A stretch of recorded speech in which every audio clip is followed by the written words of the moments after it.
Gothic church is going to look like this.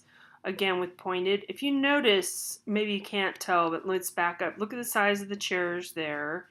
Okay, then we look here, look at the size of our pews there. You can see a lot more people can now fit into this area. The scale has just gotten enormous.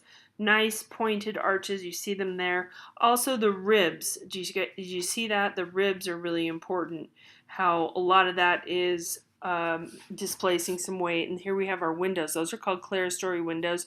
And of course that's a rose window, and that is a nice stained glass window there. These may or may not be stained glass. That would be colorful because you can really look at it. These are more just for light.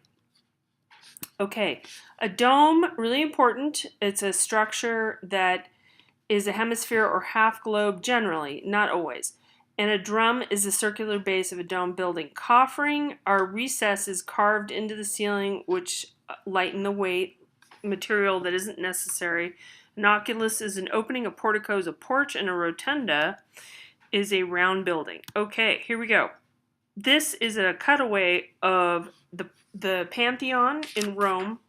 Gorgeous building, just super fantastic. And this is pages 294, 295. Really look this over.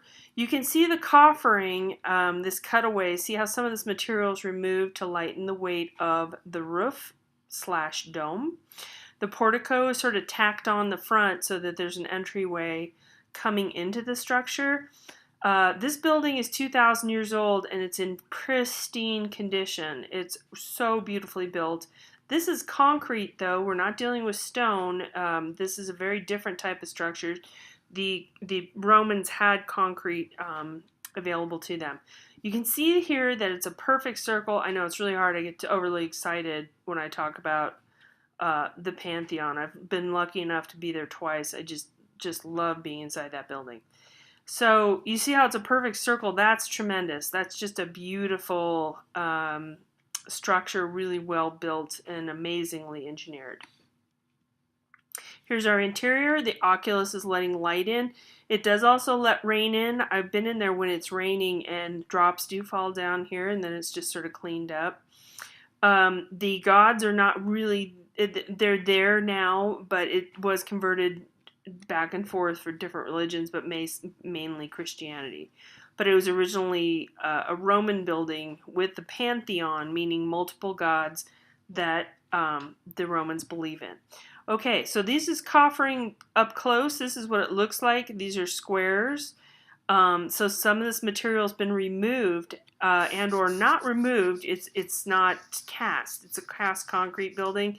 So they lighten the load of the whole structure in that way. Exterior, you can kind of see how the rotunda, it's a round building, it's a rotunda, remember? Oculus is the opening, the hole.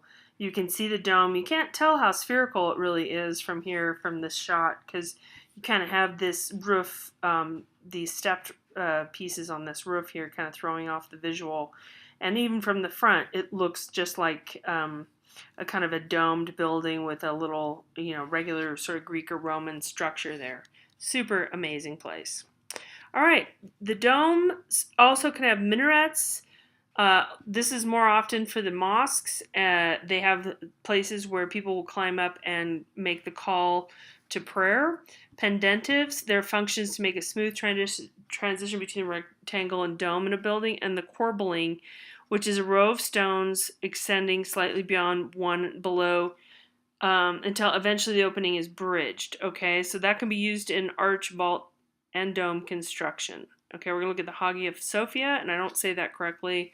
I do apologize. I don't know how to pronounce it correctly. I've not been.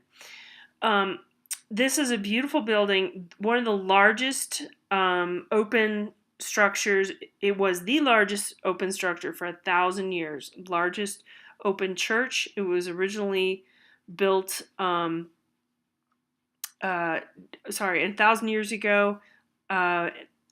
And it has its minarets. These were added later.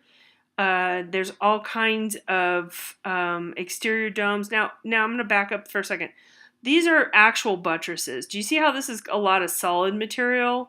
because a lot of this displaced weight has to go somewhere. So this is really, that's part of the structure, but that's operating like a buttress. Those are buttresses.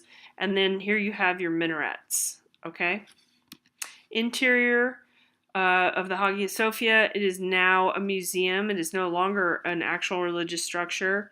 But in this photograph, in this painting, you're seeing it in a Islamic context with these emblems here and no face of God that is in here. Certain areas there are Christian, like in these little alcoves up top here, up on this banister, there are some older Christian icons as